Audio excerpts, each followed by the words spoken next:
This is 5 on your side at 5. Focused on you. Good evening, I'm Robert Townsend. Brent Solomon is off tonight. Well, if you spent any time outside today, then you have probably noticed the wind. A red flag warning is in effect for the next few hours across parts of the bi-state. Let's get right over to meteorologist Gary Frank with your Weather First forecast. Hi, Gary.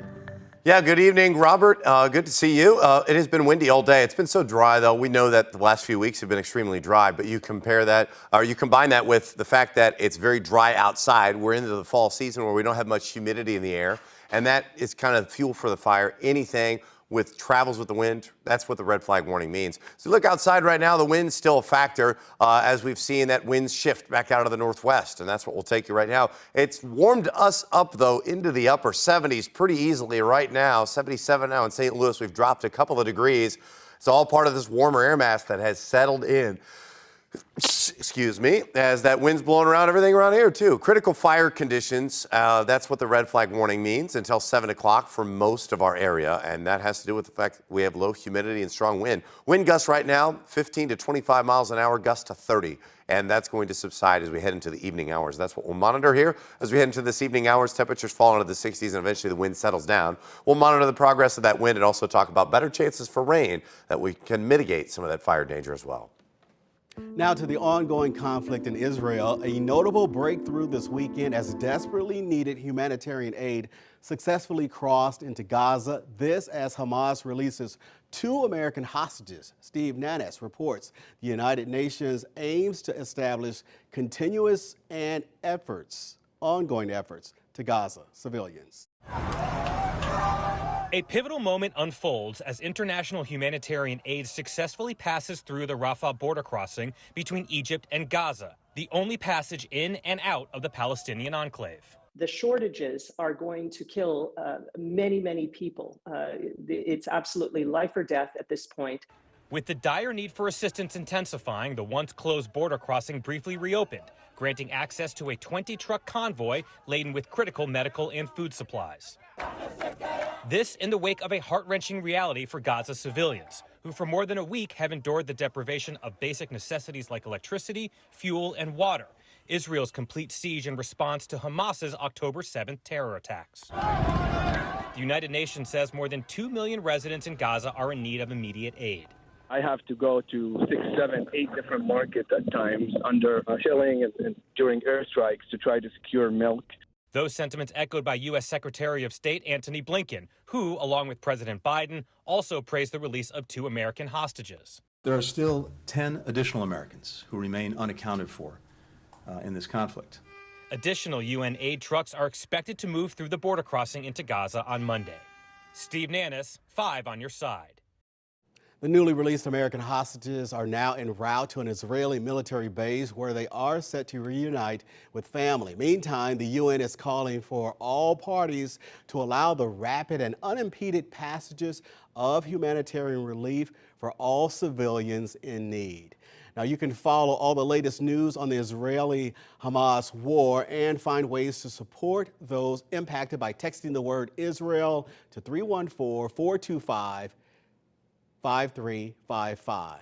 Developing tonight in Wentzville, police say an argument led to a deadly shooting Friday night. Wentzville police responded to a report of shots fired on Evergreen Court. That's just before 8 o'clock last night. Now, they found a man who had been shot several times. He was taken to the hospital where he later died. Police arrested the suspect. Investigators say both people got into an argument before the shooting. So far, charges have not been filed.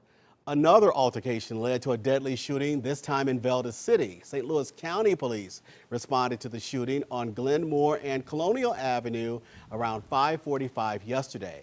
A male victim was found dead in the street. Investigators tell us the victim and male suspect got into an argument when the shooting happened and the suspect got away. If you have any information, you're asked to contact St. Louis County Police or remain anonymous and call Crime Stoppers at 866-371-TIPS. St. Louis police are also investigating a deadly shooting in South City. Just before 11:30 this morning, officers responded to a shooting on Lindenwood Avenue near Hereford Street. They found a woman who had been shot. No word at this time on suspects. Homicide detectives are now handling the investigation. New at 5, October is Domestic Violence Awareness Month. Today, both survivors and supporters gathered in the Grove to rally against the issue. 5 on your side's Mercedes McKay tells us how one local nonprofit wants to paint the Lou purple all month long. Survivors and supporters painted the Grove purple Saturday morning. It's important for us to get the word out, because if you don't get the word out, if you stay silent, then you'll stay in it. A feeling Deborah Williams is all too familiar with. Your abuser will make you think you need to stay silent. Your abuser will make you ashamed to say anything. Don't be ashamed. That's why Williams is now helping survivors take that first step through the Diamond Diva Empowerment Foundation. The nonprofit's mission is to help those who've experienced domestic violence. We need to make people aware. It is very prevalent. There were 26 resource tents at Saturday's event to show the community that there are so many organizations across the city that help survivors every single day. We need to let them know there is help. They're not alone. There are resources for them, and we all are here to help them. One of the many purple tents belonged to the Women's Safe House, which is the oldest and largest domestic violence shelter in the St. Louis region. We have housing for up to 60 women and children who are victims of domestic violence, sexual violence. For one vendor, the rally and walk was personal. I myself am a survivor. As founder of Naturally Created for You, Danielle Wilcox says every face cleanser and mask holds a deeper meaning. I wanted to find something that, I could, be able to share my testimony, but also impact women and families. That's why part of Wilcox's profits goes back to Diamond Diva, so they can keep empowering this community of survivors. Let people know that this isn't something to be embarrassed about. This isn't your fault. It wasn't my fault, and it's not their fault either. In St. Louis, Mercedes McKay, 5 on your side. Today, State Representative Chantel Nixon Clark presented House Bill 434. Now it declares the third Saturday of October as Domestic Violence Awareness Day across Missouri. Tonight, the YWCA is holding a vigil for victims and survivors of domestic violence. Advocates and allies will gather in St. Louis, right at the St. Louis Wheel, for the event that includes a candlelight vigil. It runs from 5:30 to 7 tonight. An exhibit at the St. Louis Kaplan-Feldman Holocaust Museum is opening up discussion on tough issues. The Impact Lab is an interactive education experience that explores how hatred manifests and how we can respond and inspire change. Now, officials with the Holocaust Museum point to the ongoing conflict in Israel as one of the many tough conversations they'll be tackling. It's a space for us to engage in difficulty, engage in talking about really difficult issues. We've gotten a lot of phone calls from parents and teachers asking us, how do we talk about this? How do we talk about what's going on with our kids? And the Impact Lab is really the answer to that. You can experience the Impact Lab yourself. Public sessions are available on Saturdays at 2 o'clock at the Holocaust Museum. October is Breast Cancer Awareness Month, and experts say it's critical to catch it early. Today, SSM Health partnered with local organizations for a mammogram-a-thon at DePaul Hospital. Registered attendees were able to get screened this morning and get a free meal afterwards. Now, health officials tell us early prevention and detection is key. Women 40 and older should have definitely every year without fail. If you have family history, then it can be younger. It's usually like 5 years from what the last person in your family may have had the breast cancer. So it's very important, and if it's in your family history, then you may want to get some genetic testing. This is the 10th year that SSM Health has hosted a mammogram-a-thon. For more than a decade, lobbyists have warned of the health risk of using chemical hair straighteners. Ariana Daytel is here to verify if the FDA is planning to ban them. Many people with naturally curly, coily, or wavy hair use chemical hair straightening products to smooth their strands. One of the chemicals often found in many of those products is formaldehyde, a colorless, strong-smelling gas labeled by the FDA as a human carcinogen. For more than a decade, salon workers and hair care professionals have been asking the FDA to consider banning chemical straighteners that contain formaldehyde, saying they pose health risks to users. In March, U.S. Representatives Ayanna Pressley and Chantel Brown wrote a joint letter to the FDA, urging the agency to investigate the health risks of chemical hair straighteners. And recently, some social media users have claimed the FDA has plans to ban some hair chemical straightening and smoothing products. But is that true? Let's verify using these sources. Short answer is yes. In early October, the FDA proposed a rule that would ban some hair straightening and smoothing products. The rule targets products that contain formaldehyde and other formaldehyde-releasing chemicals. Here's why. According to the FDA, the process of stealing the product into the hair with heat releases formaldehyde into the air, potentially posing health risks like breathing problems and increased cancer risk for salon professionals and their clients if the salon is not properly ventilated. In their letter, Pressley and Brown said chemical straighteners are often marketed toward Black women, citing a study that showed harmful chemicals were found in about 50% of products advertised to Black women, as opposed to just 7% of those marketed to others. On October 6th, Pressley and Brown called the FDA's proposal ban a win for public health. But the rule hasn't been approved yet. That's going to take some time. With your Verify, I'm Ariane Till. What would you like for us to verify? Just text the word verify at ksdk.com. Well, the St. Louis Fire Department wants you to have a safe Halloween. Today it hosted the annual Fire Safety Following Festival at its fire department headquarters on North Jefferson Avenue. The free event features a trunk or treat, games, crafts, and of course free food. Fire Chief Dennis Jenkerson tells Five on Your Side this allows the department to better connect with the community. It gives people who are in the community, who are new to the community, a little insight as to what we do besides fighting fire in the city. You know, it gives us an opportunity to share some of the fire prevention tips, smoke detector programs, and all the other programs that we offer through the St. Louis Fire Department. This is the 7th year the fire department has hosted the Following Festival. This week, NOAA's Climate Prediction Center released its winter weather outlook. Now, among their predictions, how climate change is impacting the winter months. Climate reporter Chase Chain shows us 3 ways winter is changing.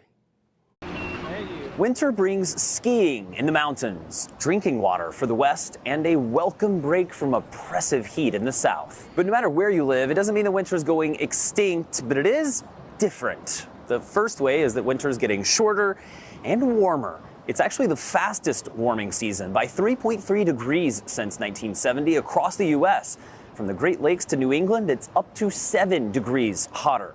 In Miami, last winter was the second hottest on record, up nearly 9 degrees, which means there's less of a break from summertime heat. Another big one out west is that if temperatures remain warmer longer into the year, and let's say we have precipitation not really kick in the early winter, that means you could extend the wildfire season out west. That combined with temperatures warming up earlier means that you might see less snowpack. Second, overall snowfall drops, but big snowstorms remain. We're getting a lot more rain during the winter times. A lot of those storms that were marginal and marginally snow are now marginally rain or ice instead of snowfalls. That means fewer snowstorms, but when one does hit, it can dump more snow because a warmer atmosphere holds more moisture, more potential snow. That can amp up lake effect snow in Buffalo, monster mountain storms in California, and powerful nor'easters. And you're getting these more ferocious storms that are coming down into our area as a result of climate change. So it's almost like a feast or famine type of situation. Third, more extreme cold outbreaks. Remember what happened in Texas in 2021? Research suggests that was caused by the rapidly warming Arctic, which can weaken the polar jet stream. When we have one of these very severe cold spells, it's because the jet stream is taking one of these big southward swings, and that allows the Arctic cold to penetrate much farther south than usual. And it's been demonstrated now in several studies that we are seeing these wavy patterns happen more often when the Arctic is very warm. The bottom line is that climate change means we can no longer look to past winters to predict future winters. In New York, I'm National Climate Reporter Chase Kane. It's definitely an interesting weather report. I sure hope our sunny 70-degree plus weather is sticking around, Gary. Yeah, I mean, it is, but I want it to rain. It's just so dry. We're really dry. That's our biggest thing that we're stuck. I mean, it is so dry outside, and we really need a soaking rain. We just have not gotten it. I mean, the other day it rained a little bit, and it's just so dry. I think there are better opportunities, and that's why one of the reasons that we have this high fire danger. You know, if we had any rain of recent, we'd be all right. You know, we can deal with this time of the year. When it's the fall season, we know there's low humidity, but we add the wind and we add the fact that it's extremely dry. Fires can be an issue. I haven't seen any today, obviously, but you know, we got to watch that later tonight, even as the wind is not necessarily going to be picking up. We look outside in Florissant, the wind's blowing around a little bit. 79 today, maybe touched 80 degrees. It did in Farmington and Rolla, Mount Vernon, pretty much everywhere, close to 80 degrees. Abnormally warm. Our record highs are in the upper 80s this time of the year, so not quite there, but you know, right now, like I mentioned, our averages temperature-wise, we should be 67. We should start at 47. We were pretty much there in the morning, afternoon. Obviously, the big difference, we have a northwest breeze steady at 17 miles an hour. We have higher gusts than that. Our peak wind speeds today close to 30 miles an hour in many cases. So we really notice that. We'll feel that. Things will start to calm down into the overnight hours, therefore mitigating our fire danger. Tonight's forecast, as things calm down, you'll notice that significantly. We still have a 5 to 15 mile an hour breeze, but we'll drop into the 40s still, once again. A nice cool morning, probably cooler overall. And what we've seen over the last couple of days is this warmer air mass. And what we're going to see for the most part is no big dip in the jet stream, therefore not really cooling us down. We'll start to see a couple of these systems, and I think we'll see more of this southerly flow, and we'll start to watch and kind of be on the edge of a couple of these, especially by Thursday and Friday. And we're really going to see a sharp line of much cooler air versus much warmer air that sets up and kind of stalls. And I think we're going to be right in the middle of that throughout the state of Missouri and even into Kansas and Iowa as well. So where does that set up? Right now, I think we're on the warm side of it. And overall, we're going to see this week well above average as we see opportunities for rain. Maybe not so much on Monday, but I think now on Tuesday, we'll see a disturbance that settles in. Not rain for everybody, but we'll start to see opportunities here as we head throughout the end of the week, Wednesday, Thursday, and Friday. At this point, not all day rains, but depends on where that front sets up. That's what we'll continue to monitor. Right now, opportunities are at least around as we go from 67 with lighter wind, upper 70s here, low 80s for the pretty consistent part of the week. And then eventually, looks like we'll trend a little cooler, but we continue to have opportunities for rain next weekend.